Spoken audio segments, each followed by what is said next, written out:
Kādi ir ieteikumi, ko darīt attālinātā darba intervijā? Sākt ar to, ka ir, kā jebkurai intervijai, vai tā ir klātienes vai attālinātā, sagatavojamies darba intervijai. Ja tā ir attālinātā intervija, tātad pirmais nodrošinam atbilstošu vidi.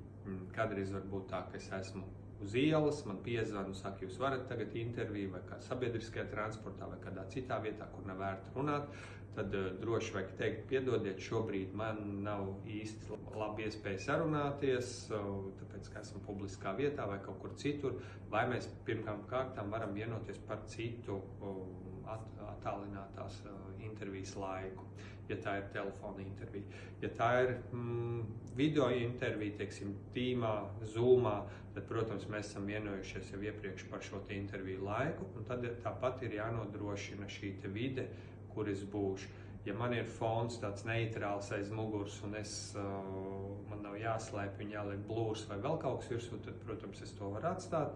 Ja ir nepieciešamība, ka man nevajag redzēt to fonu, ja, tad es viņu, protams, ielieku aizmugurē kādu bildīti vai uzlieku blūru, lai nav tā vide kaut kur ar, nezinu, kaut kas nekārtīgs vai kaut kas uzzīmēts vai vēl kaut kas, kas varbūt nav īsti piedienīgs šai videi.